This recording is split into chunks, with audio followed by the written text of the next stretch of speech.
calon Panglima TNI pengganti Marsikal Hadi Cahyanto yang akan purna tugas pada akhir November ini masih misteri. Namun dua nama Kepala Staf TNI yaitu Kasal Laksamana Yudo Margono dan Kasat Jenderal Andika Prakasa santer disebut bakal memegang estafet tongkat Komando Panglima TNI. Wartawan senior Kompas Etna Patisina menyebut, baik Laksamana Yudo maupun Jenderal Andika memiliki sepak terjang dan keunggulan masing-masing.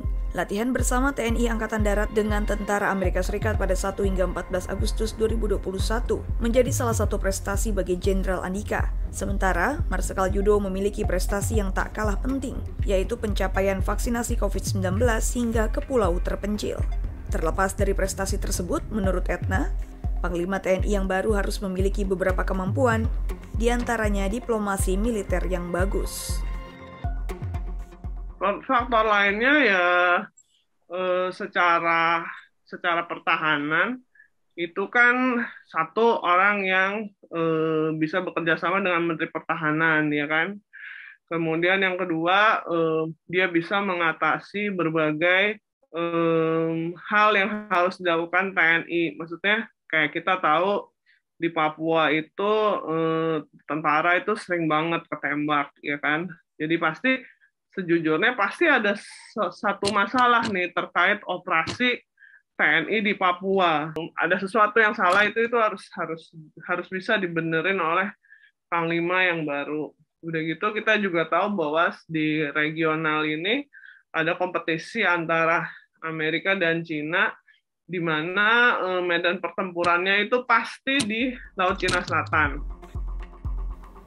Pakar Pertahanan, Keamanan, dan Intelijen Susaning Tias Nevo Handayani Kertopati mengatakan, selain memiliki kemampuan diplomasi militer yang andal, sosok Panglima TNI diharapkan sesuai dengan kebutuhan organisasi, baik untuk kemajuan sumber daya manusia maupun alutsista. Karena ancaman ke depan ini sudah semakin beragam. Ada ancaman hibrida, yaitu militer dan non-militer. Di dalamnya juga ada ancaman nubika, yang menuntut seorang Panglima TNI itu memiliki tingkat akademik yang baik sehingga dapat memahami hal itu. Dan tentu saja kita harus berpikir jernih ya. Jangan terus kita berupaya terus membicarakan terkait dengan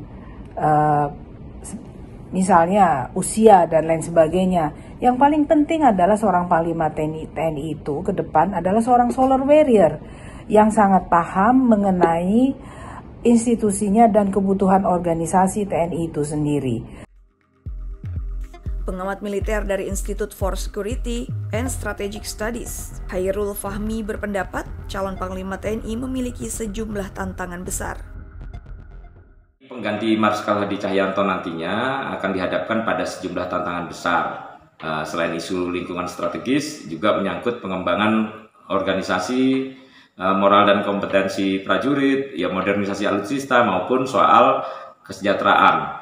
Di sisi lain, Panglima TNI pengganti Pak Hadi Cahyanto ini juga harus terus memperkuat ya sinergitas dengan Polri maupun kementerian dan lembaga-lembaga lain, ya juga mengembangkan kemampuan interoperabilitas dari ketiga matra ya, serta melanjutkan upaya-upaya penyelesaian masalah misalnya soal penumpukan perwira dan berbagai masalah lainnya yang memang menjadi tugas dan fungsi TNI.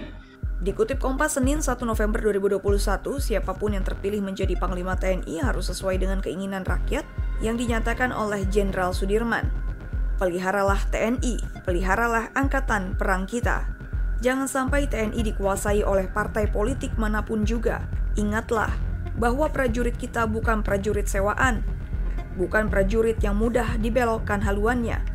Kita masuk dalam tentara karena keinsyafan jiwa dan sedia berkorban bagi bangsa dan negara.